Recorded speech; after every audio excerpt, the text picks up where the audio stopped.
Canım söyle hardasan.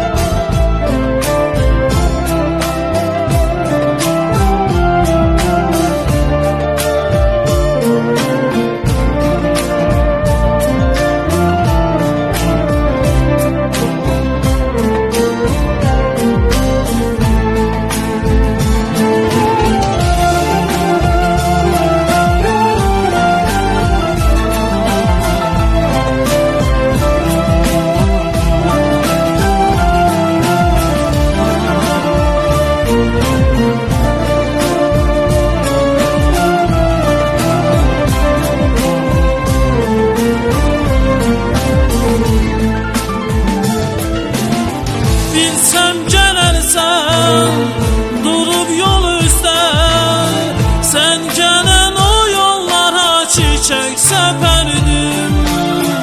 Bu ayrılığa elvida deyip qaçıb ayaq izlərindən mən öpərdim. Bilsem gelersen durup yol üstə, sen gelen çiçek səpərdim.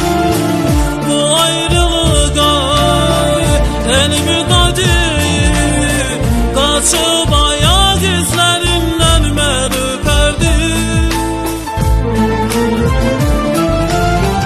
Yollarına gizli-gizli baxıb ağlaram, şəklin ürəyimdə büküb saxlam.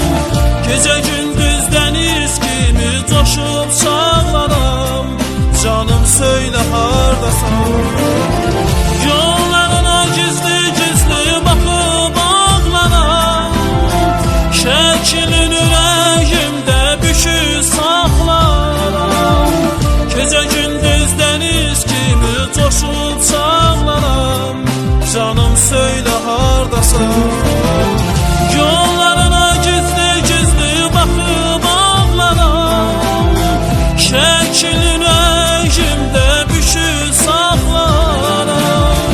Gecə gündüz dəniz kimi coşub çağlaram, canım söylə hardasan.